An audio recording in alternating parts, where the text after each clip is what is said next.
Hello बच्चों, welcome to Divya Kirti classes. और आज हम क्लास 10 साइंस का मॉडल टेस्ट पेपर डिस्कस करने वाले हैं जो HBSC ने इशू किया है। तो चलिए शुरू करते हैं। सबसे पहले खंड अ भौतिक विज्ञान। सबसे पहले हम फिजिक्स के क्वेश्चन डिस्कस करेंगे। मॉडल टेस्ट पेपर्स में से 25 से 30 मार्क्स की जो क्वेश्चंस हैं वो रिपीट होते हैं, तो आप बहुत अच्छे से जो मॉडल टेस्ट पेपर है उन्हें एग्जाम में करके जाएं। पहला क्वेश्चन है, निम्नलिखित में से कौन सा पदार्थ लेंस बनाने के लिए उपयोग नहीं किया जा सकता। तो आपको पता होना चाहिए लेंस बनाने के लिए कौन सा पदार्थ प्रयोग नहीं किया जा सकता। ऑप्शन ए पानी, कांच, प्लास्टिक, मिट्टी। मिट्टी। सेकेंड क्वेश्चन है, 1 किलोवाट घंटे के बराबर होता है। ये जितनी भी SI यूनिट्स हैं, जितनी भी कन्वर्जन फॉर्मूला हैं, आपको अच्छे से याद होने चाहिए, तो एग्जाम में ये पूछे जाते हैं। तो 1 किलोवाट घंटा जो है वो बराबर होता है 3.6 इंटू 10⁻⁶ जूल के। Option B. नेक्स्ट क्वेश्चन है, विद्युत धारा का SI मात्रक है, जो करंट है उसकी SI यूनिट है एम्पियर। नेक्स्ट क्वेश्चन है, मानव नेत्र के कौन से भाग पर प्रतिबिंब बनता है। कौन सा भाग है, कहां पर इमेज जाके बनती है। रेटिना, जिसको क्या बोलते हैं, दृष्टिपटल। Next assertion reason. निम्नलिखित प्रश्न में दो कथन है, अभिकथन असर्शन और कारण रीजन। प्रश्न के नीचे दिए गए उपयुक्त विकल्प का चयन करते हुए उत्तर दीजिए। अभिकथन असर्शन है, कभी कभी वर्षा के मौसम में आकाश में इंद्रधनुष तभी दिखाई देता है जब पर्यवेक्षक की पीठ सूर्य की ओर होती है। ठीक है, अब उसका रीजन उन्होंने क्या बताया है, पानी की बूंदों में आंतरिक परावर्तन के कारण प्रकाश का फैलाव होता है और अंतिम किरणें पीछे की ओर परावर्तित होती हैं। तो आपको बताना है कि असर्शन और रीजन दोनों सत्य हैं तथा असर्शन रीजन की सही व्याख्या है। असर्शन और रीजन दोनों सत्य हैं, परंतु जो रीजन है वो असर्शन की सही व्याख्या नहीं है। असर्शन सत्य है लेकिन रीजन असत्य है। असर्शन असत्य है लेकिन रीजन सत्य है। तो ऑप्शन है ए, असर्शन भी सत्य है, रीजन भी सत्य है, और जो रीजन है वो असर्शन का एक कारण है, उसका रीजन है। नेक्स्ट क्वेश्चन है, जो 2 मार्कर क्वेश्चन है, अभी तक हमने 1 मार्कर क्वेश्चन डिस्कस करे हैं, अब हम जो 2 मार्कर क्वेश्चन है वो डिस्कस करते हैं। निम्नलिखित की परिभाषा दीजिए। एग्जाम में परिभाषा के क्वेश्चन बहुत ही बार पूछे जाते हैं और रिपीटेडली ये डिफरेंट ईयर्स में पूछे गए हैं, तो आप इनको बिल्कुल अच्छे से करके जाएं। पहला क्वेश्चन है, प्रकाश का विक्षेपण। प्रकाश का विक्षेपण है, उसकी परिभाषा लिखनी है। प्रिज्म से गुजरने पर जो श्वेत प्रकाश का 7 रंगों में विभाजित होना प्रकाश का विक्षेपण कहलाता है। क्रम, तो वह एक सीक्वेंस निकलता है कलर्स का। आपको इसमें एक डायग्राम जहां भी आपको रिक्वायर्ड हो आपको डायग्राम बना के आना है, इससे आपको अच्छे मार्क्स मिलेंगे एग्जाम में। नेक्स्ट है वर्णक्रम। प्रिज्म से गुजरने पर श्वेत प्रकाश के विक्षेपण द्वारा प्राप्त 7 रंगों की पट्टी वर्णक्रम या स्पेक्ट्रम कहलाती है। नेक्स्ट क्वेश्चन है, विद्युत टोस्टरों तथा विद्युत इस्त्रियों के तापन अव्यय शुद्ध धातु के ना बनाकर किसी मिश्र धातु के क्यों बनाए जाते हैं। जो विद्युत टोस्टर हैं या विद्युत जो इस्त्रियां हैं, आयरन है, टोस्टर हैं, वो तापन अव्यय शुद्ध धातु के ना बनाकर, जो एक एलिमेंट है उसके ना बनाकर वो एलॉयर्स के बनाए जाते हैं। ऐसा क्यों बनाए जाते हैं।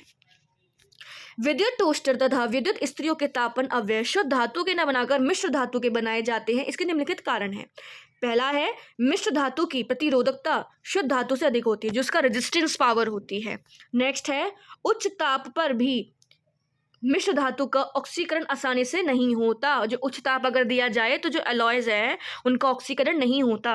नेक्स्ट है, मिश्र धातु का गलनांक भी अधिक होता है। जो मिश्र धातु है, यहाँ पे बताना है कि मिश्र धातु अच्छी क्यों है टोस्टरों में और इस्त्रियों में प्रयोग करने के लिए। ये उसके 3 रीजन बता दिए हैं।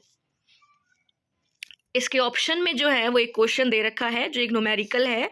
कोई विद्युत मोटर जो है 220 वोल्ट के विद्युत स्रोत से 5 एम्पीयर विद्युत धारा लेती है। यहाँ पर वोल्टेज दे रखी है, यहाँ पर उसका करंट दे रखा है। मोटर की शक्ति निर्धारित कीजिए तथा 2 घंटे में मोटर द्वारा उपयुक्त ऊर्जा कालित कीजिए। आपको सबसे पहले जो भी आपके एग्जाम में गिवन है आपको पहले वो लिखना है। वो एग्जामिनर आपकी आंसर शीट चेक करेगा, उसके दिमाग में भी अच्छा इंप्रेशन आता है। साथ ही साथ आप कोई चीज़ छोड़े ना, उसका भी एक फ़ायदा है। तो आप यहाँ पर हमें दे रखा है पहले वोल्टेज 220 वोल्ट, करंट जो एम्पियर है 5 एम्पियर का, और जो टाइम है वो 2 घंटे दे रखा है। यहाँ पे बतानी है कि उपयुक्त यहाँ पे उसकी जो पावर है सबसे पहले निकालेंगे पावर इस फॉर्मूले से। विद्युत शक्ति पावर इज इक्वल्स टू में वोल्टेज इनटू करंट, जो यहाँ पे आपने निकाल ली। उसके बाद निकालना है हमें एनर्जी, कितनी एनर्जी जा रही है। तो पावर का फॉर्मूला क्या होता है, पावर इज इक्वल्स टू में एनर्जी अपॉन में टाइम।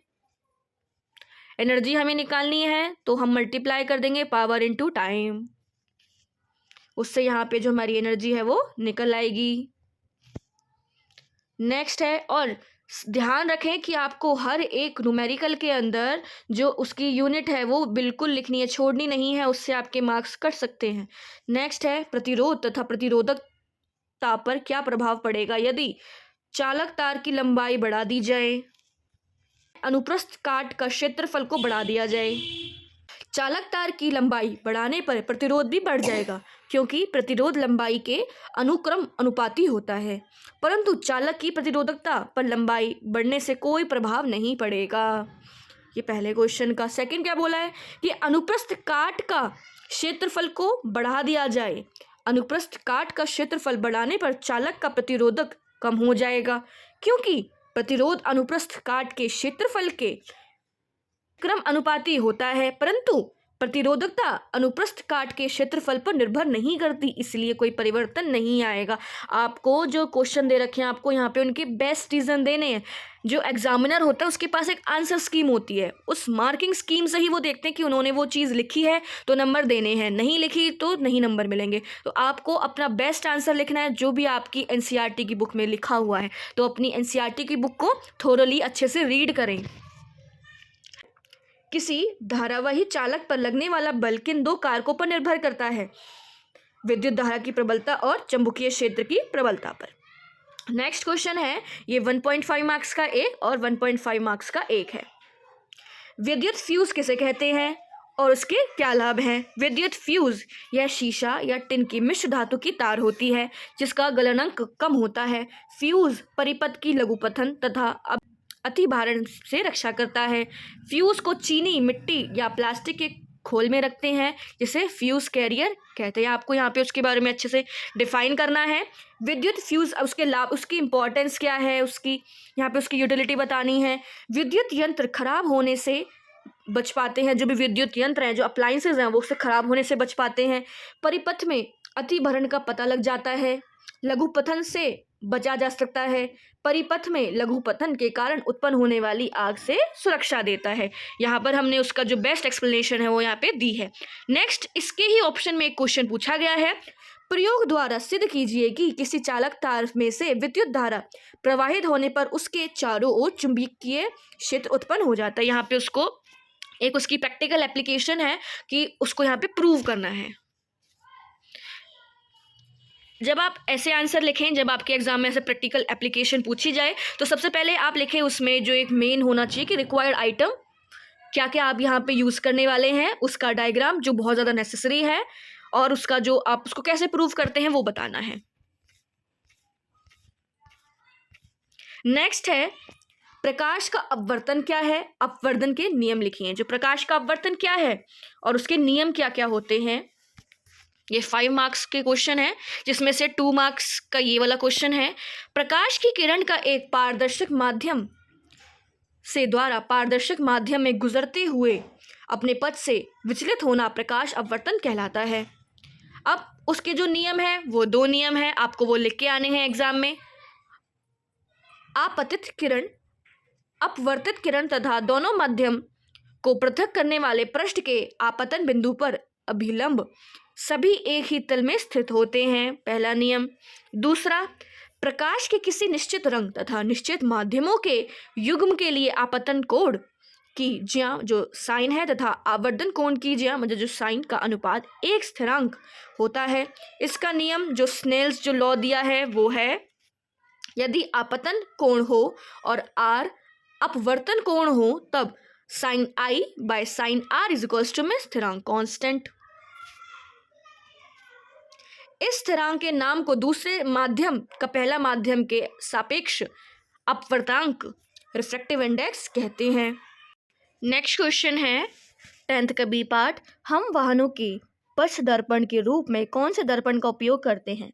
मतलब हम रियर व्यू मिरर के लिए व्हीकल्स के अंदर हम कौन से मिरर का यूज करते हैं वो यहाँ पे बताना है।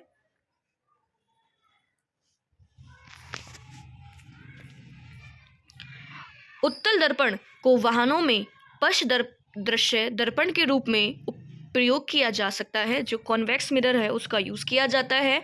इसके जो है कारण है वो निम्नलिखित है।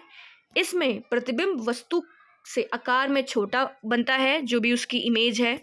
उत्तल दर्पण द्वारा बनाया गया प्रतिबिंब आभासी तथा सीधा बनता है। इसका दृष्टि क्षेत्र भी बहुत अधिक होता है, जिसके कारण पश्च दर्पण में बहुत बड़े भाग को देखा जा सकता है और तथा ड्राइवर जो है वो सुरक्षित रूप में वाहन को चला सकता है। देखा भी होगा कि जब ड्राइवर जो है उसके जो साइड में जो मिरर लगा होता है, जिससे कि वो पीछे देखता रहेगा कि पीछे की जो है वो सराउंडिंग पूरी की पूरी, वो इसी के कारण वो है वो इस रीज़न के कारण ही देख पाते हैं। इसके ऑप्शन में जो है वो है, अब न्यूमेरिकल है, किसी अवतल लेंस की फोकस दूरी 15 सेंटीमीटर है। बिंब को लेंस से कितनी दूर रखें कि इसके द्वारा बिंब का लेंस से 10 सेंटीमीटर दूरी पर प्रतिबिंब बने, उसकी इमेज जो है वो 10 सेंटीमीटर बने। अगर यहाँ पे आपको वो सॉल्व करना है, पहले आपको जो लेंस फॉर्मूला जो भी आपको गिवन है पहले वो लिखना है, उसके बाद में लेंस फॉर्मूला और फिर उसको सॉल्व कर लेना है। नेक्स्ट है दर्पण का सूत्र, उसमें लिखना है दर्पण का जो सूत्र है वो क्या है, 1/f is equals to 1/v plus 1/u। उस दर्पण का नाम बताइए जो बिंब का सीधा तथा आवर्धित प्रतिबिंब बना सकें। तो कौन सा जो दर्पण है वो है अवतल दर्पण। खंड अ भौतिक विज्ञान वाला पाठ हो चुका है। अब हम खंड ब रसायन विज्ञान पढ़ते हैं। इसमें जो क्वेश्चन 11 है वो है, उस पदार्थ का नाम बताइए जो क्लोरीन से अभिक्रिया करके विभिन्न रंजक चूर्ण बनाता है। तो कौन सा है वो है भुजा हुआ चूना, कैल्शियम हाइड्रोक्साइड। नेक्स्ट है क्वेश्चन 12, अपच के उपचार के लिए निम्न में से किस औषधि का उपयोग करते हैं। अगर किसी को एसिडिटी हो रही है तो क्या यूज किया जाएगा, एंटासिड, ऑप्शन सी। नेक्स्ट है डैश एक धातु है जो ऊष्मा की सबसे अच्छी चालक होती है, क्या है, सिल्वर, चांदी। नेक्स्ट क्वेश्चन है मिश्र धातु क्या होता है, एलॉयज जो है वो क्या होते हैं।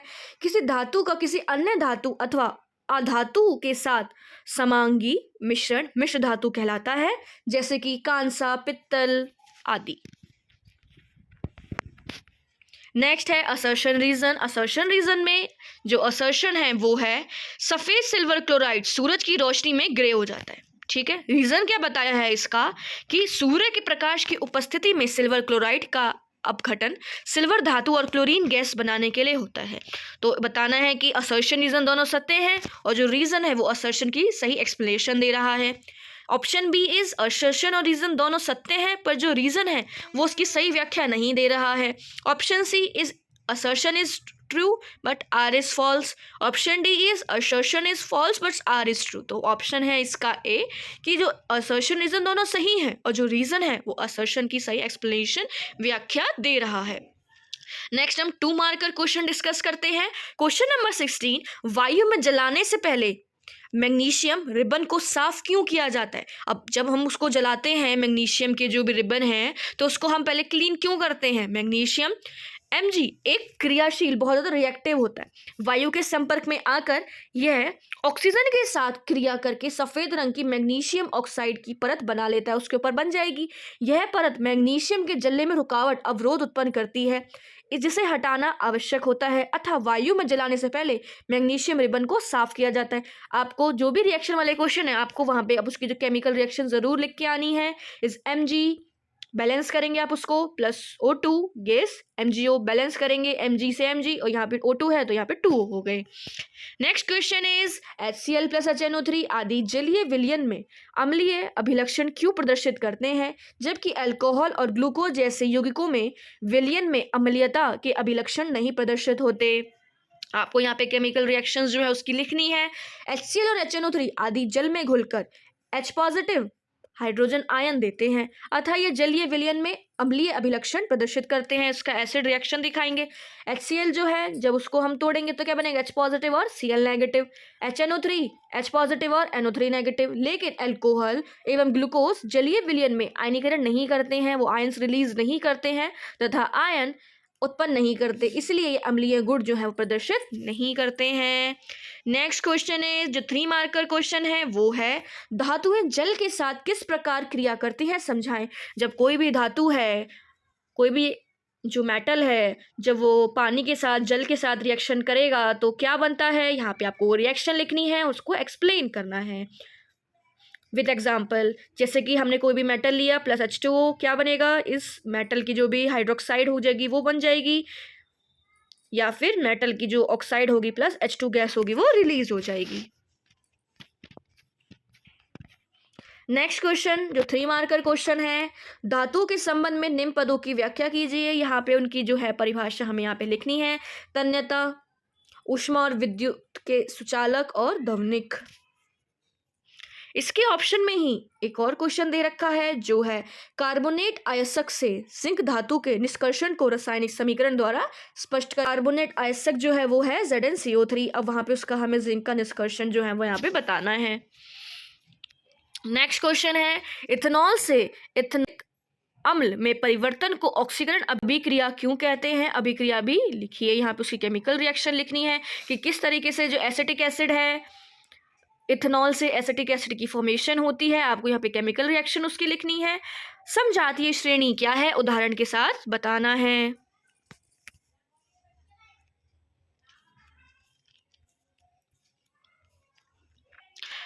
इसके ऑप्शन में जो क्वेश्चन दे रखा है वो है इलेक्ट्रॉन बिंदु संरचना बताइए। इलेक्ट्रॉन डॉट स्ट्रक्चर है वो फॉर्म करने हैं इथेनॉलिक अम्ल एसिटिक एसिड के, H2S हाइड्रोजन सल्फाइड का और प्रोपेनॉन। कार्बन तथा उसके यौगिकों का उपयोग अधिकांश अनुप्रयोगों में ईंधन के रूप में क्यों किया जाता है, वो यहाँ पे आपको एक्सप्लेन करना है। कार्बन और उसके यौगिकों का उपयोग अधिकतर अनुप्रयोगों में ईंधन के रूप में किया जाता है। उसका निम्न कारण है। पहला, ये ऑक्सीजन में जलने पर बहुत अधिक मात्रा में ऊष्मा एवं प्रकाश उत्पन्न करते हैं। सेकंड है, इन्हें एक बार जलाने के बाद ये निरंतर जलते रहते हैं। इनका ज्वलन ताप न तो बहुत कम होता है न ही बहुत अधिक होता है। इनका पूर्ण रूप में दहन होता है तथा धुआं एवं अवशेष नहीं छोड़ता। नेक्स्ट है, इनका प्रयोग करना सरल है तथा इनका कैलोरी मान उच्च होता है, इसी कारण से जो है इनका प्रयोग किया जाता है। आपको खंड अ और खंड ब समझ आ ही गया होगा। अगर आपका कोई भी डाउट हो तो आप कमेंट सेक्शन में हमें पूछ सकते हैं। अब हम खंड सा जीव विज्ञान पढ़ने वाले हैं। क्वेश्चन नंबर 21, ओजोन परत पृथ्वी को डैश किरणों से बचाती है। कौन सी किरणों से बचाती है, पराबैंगनी किरणों से। नेक्स्ट है, निम्न में से कौन सा मादा जनन अंग का भाग नहीं है, अंडाशय, शुक्रवाहिका, गर्भाशय, डिंबवाहिनी, शुक्रवाहिका। स्वपोषी सौर प्रकाश में निहित ऊर्जा को ग्रहण करके डैश ऊर्जा में बदल देते हैं, रासायनिक ऊर्जा में। रक्त शर्करा को नियंत्रित करने वाले हार्मोन का नाम बताएं। कौन सा हार्मोन जो है जो ब्लड ग्लूकोज लेवल को कंट्रोल में रखता है, इस इंसुलिन। अब है असर्शन रीजन। असर्शन जो है विभिन्न जीवन प्रक्रियाओं को पूरा करने के लिए ऊर्जा की आवश्यकता होती है, ठीक है, इट्स ट्रू। ऑप्शन जो है इसका रीजन वो है माइटोकॉन्ड्रिया में ऊर्जा ATP के रूप में बनती है, यस। तो जो असर्शन रीजन दोनों ट्रू हैं और जो रीजन है वो असर्शन की सही एक्सप्लेनेशन भी दे रहा है। नेक्स्ट क्वेश्चन इज जो 2 मार्कर क्वेश्चन है वो है दो तंत्रिका कोशिकाओं न्यूरॉन के मध्य में अंतग्रथन सिनेप्स में क्या होता है? दो न्यूरॉन के मध्य में कार्यात्मक रिक्त स्थान को अंतग्रथन कहते हैं, जिसको हम सिनेप्स कहते हैं। इस रिक्त स्थान में एक रसायन पदार्थ होता है जो न्यूरोट्रांसमीटर है, जिसे न्यूरोट्रांसमीटर कहते हैं। इस रसायन में से सूचना रासायनिक संकेत के रूप में एक न्यूरॉन से दूसरे न्यूरॉन में स्थानांतरित होता है। यदि न्यूरॉन एक दूसरे के भौतिक संपर्क में हो तो सूचना केवल विद्युत संकेत के रूप में गति करती है। ये क्या है कि किस तरीके से जो इंफॉर्मेशन है वो ट्रेवल कर रही है, सिनेप्स ट्रांसमिशन कैसे है वो बताना है। नेक्स्ट क्वेश्चन इज एकलिंगी एवं द्विलिंगी पुष्प क्या होते हैं? उदाहरण के साथ बताना है। एकलिंगी पुष्प, एक पुष्प जिसमें नर व मादा में से किसी एक के जनन अंग होते हैं, अर्थात पुंकेश्वर तथा स्त्रीकेश्वर, उन्हें एकलिंगी पुष्प कहते हैं। ये बहुत ज़्यादा इंपॉर्टेंट है, ये बहुत बार प्रीवियस ईयर में पूछा गया है। उदाहरण के लिए पपीता, तरबूज, एग्जाम्पल आपको अच्छे से याद रखने हैं इनके। द्विलिंग पुष्प, एक पुष्प वह पुष्प जिसमें नर तथा मादा दोनों के जनन अंग होते हैं, उसे द्विलिंगी पुष्प कहते हैं। उदाहरण के लिए सरसों, टमाटर और मटर आदि। करते हैं, नेक्स्ट क्वेश्चन पढ़ते हैं हम, जो 3 मार्कर क्वेश्चन है। विभिन्न गर्भ निरोधक युक्ति कौन सी हैं? जनन स्वास्थ्य में इनका क्या महत्व है? तो क्या क्या युक्तियां हैं? रोधिका, रासायनिक विधि, शल्य क्रिया विधि और अंतरा गर्भाशय गर्भ निरोधक यंत्र, ये हैं, ये याद रखने हैं आपको। अब उनकी क्या महत्व है, इंपॉर्टेंस क्या है? यदि स्त्री लैंगिक परिपक्वता धारण करने में पश्चात भी मानसिक रूप से गर्भ धारण के लिए तैयार नहीं हो तो इसका जनन स्वास्थ्य पर बहुत बुरा प्रभाव पड़ता है। इसलिए गर्भ निरोध युक्ति अपनाना बहुत ही आवश्यक है। सेकेंड पॉइंट इज गर्भ निरोधक युक्तियां न अपनाने से यौन संबंधी रोगों में उत्पन्न हो सकते हैं, जैसे एड्स है, सिफिलिस है, गोनोरिया है। ये जो है सेक्सुअल ट्रांसमिटेड डिसीज जो हो सकते हैं, इन रोगों का स्त्री जनन स्वास्थ्य पर बहुत ही बुरा प्रभाव पड़ता है। अतः गर्भ निरोध युक्तियों को अपनाना बहुत ही आवश्यक है, उसकी इंपॉर्टेंस है। नेक्स्ट क्वेश्चन है, जो जेनेटिक का क्वेश्चन दे रखा है।